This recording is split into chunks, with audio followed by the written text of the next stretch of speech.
जय श्री कृष्णा। राधे राधे। आप सभी को अजय एकादशी व्रत कथा की हार्दिक शुभकामनाएं। आप सभी पर विष्णु भगवान की कृपा सदा सर्वदा बनी रहे। आपसे अनुरोध है कि कथा को पूरा अवश्य सुनिएगा।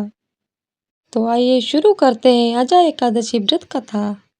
तो दोस्तों, यदि आपने चैनल को सब्सक्राइब नहीं किया है तो कृपया चैनल को सब्सक्राइब कर लीजिएगा, ताकि आपको हमारे चैनल पर रोज आने वाली हर व्रत कथाओं की जानकारी मिलती रहे। तो आइए शुरू करते हैं अजय एकादशी व्रत कथा। और कमेंट बॉक्स में जय हरि विष्णु जरूर लिखिएगा। एकादशियों में एक श्रेष्ठ अजय एकादशी भाद्रपद मास में कृष्ण पक्ष में मनाई जाती है, जो कृष्ण अष्टमी के 4 दिन बाद मनाई जाने के कारण ये बहुत ही खास मानी जाती है।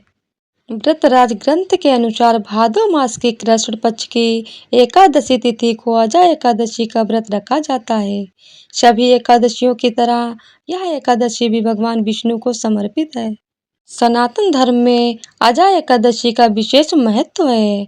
अजय एकादशी के दिन व्रत रखने से कई तरह के दुखों से निजात मिलने के साथ साथ सुख समृद्धि की प्राप्ति होती है।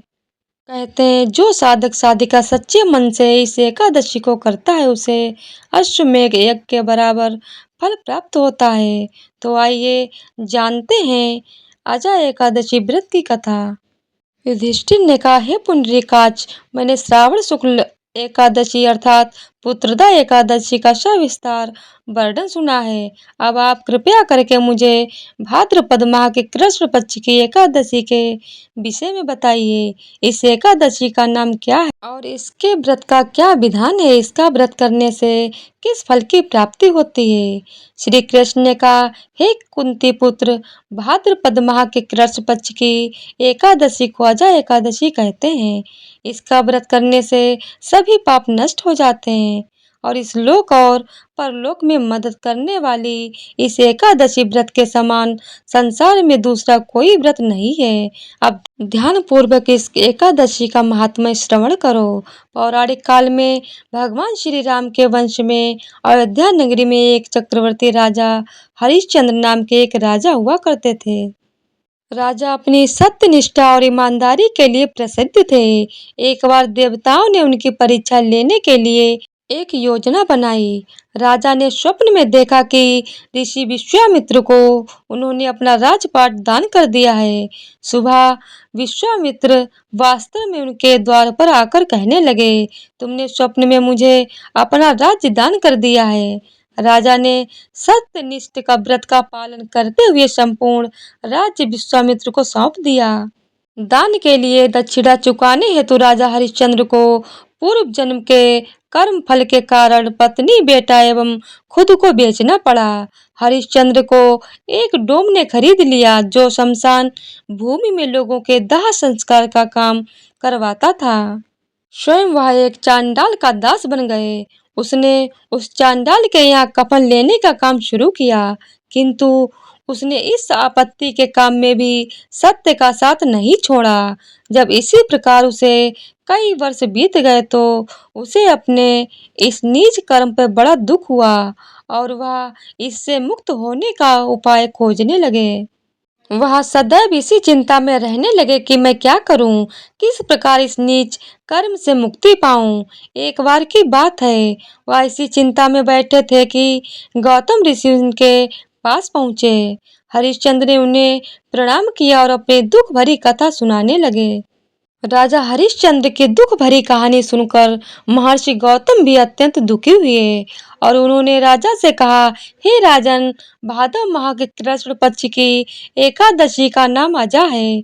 तुम इस एकादशी का विधान पूर्वक व्रत करो और रात्रि को जागरण करो। इससे तुम्हारे सभी पाप नष्ट हो जाएंगे। महर्षि गौतम इतना कहकर अंतर ध्यान हो गए। अजा नाम की एकादशी आने पर राजा हरिश्चंद्र ने महर्षि गौतम के कहे अनुसार विधान पूर्वक उपवास और रात्रि जागरण किया। इस व्रत के प्रभाव से राजा के सभी पाप नष्ट हो गए। उस समय स्वर्ग में नगाड़े बजने लगे और पुष्पों की वर्षा होने लगी। उन्होंने अपने सामने ब्रह्मा, विष्णु, महेश और देवेंद्र आदि देवताओं को खड़ा पाया। उन्होंने अपने मृतक पुत्र को जीवित और अपनी पत्नी को राजसी वस्त्र और आभूषणों से परिपूर्ण देखा। व्रत के प्रभाव से राजा को पुनः अपने राज्य की प्राप्ति हुई। वास्तव में एक ऋषि ने राजा की परीक्षा लेने के लिए यह सब माया रची थी, परंतु अजा एकादशी के व्रत के प्रभाव से ऋषि द्वारा रची गई सारी माया समाप्त हो गई और अंत समय में हरिश्चंद्र अपने परिवार सहित स्वर्गलोक को चले गए। यह कथा सुनाने के बाद मधुसूदन भगवान ने युधिष्ठिर से कहा, हे राजन, यह सब अजा एकादशी के व्रत का प्रभाव था। जो मनुष्य इस उपवास को विधान पूर्वक करता है और रात्रि जागरण करता है, उनके सभी पाप नष्ट हो जाते हैं और अंत में वह स्वर्ग को प्राप्त करते हैं। इस एकादशी व्रत की कथा के श्रवण मात्र से ही अश्वमेध यज्ञ फल की प्राप्ति हो जाती है। तो दोस्तों, इसी प्रकार अजा एकादशी व्रत कथा संपूर्ण होती है। बोलिए जय हरि विष्णु। तो आइए अब आरती शुरू करते हैं। ओम जय जगदीश हरे, स्वामी जय जगदीश हरे। भक्त जनों के संकट, दास जनों के संकट क्षण में दूर करे। ओम जय जगदीश हरे। जो ध्यावे फल पावे, दुख बिन से मन का। स्वामी दुख बिन से मन का, सुख संपत्ति घर आवे, कष्ट मिटे तन का। ओम जय जगदीश हरे। मात पिता तुम मेरे, शरण गहूँ मैं किसी की। स्वामी शरण गहूँ मैं किसी की, तुम बिन और न दूजा, प्रभु बिन और न दूजा। आस करूँ मैं किसकी, ओम जय जगदीश हरे। तुम पूर्ण परमात्मा, तुम अंतर्यामी।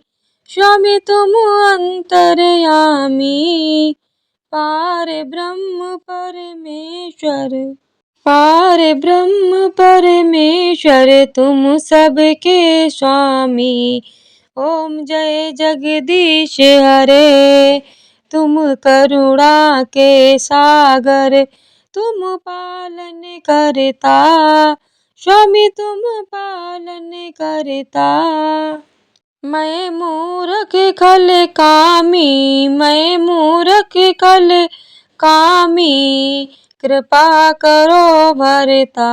ओम जय जगदीश हरे।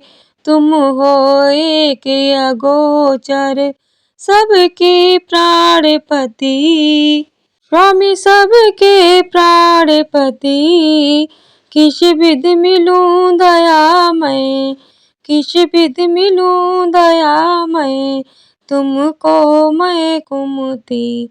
ओम जय जगदीश हरे। दीन बंधु दुख हरता, तुम ठाकुर मेरे।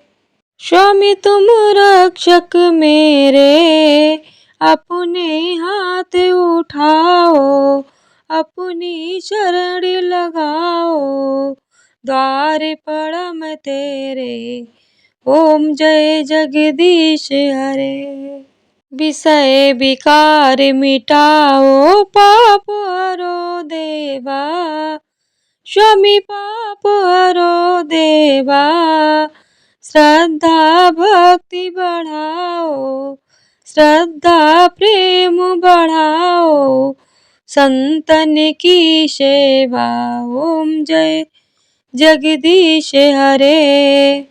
स्वामी जय जगदीश हरे। ओम जय जगदीश हरे।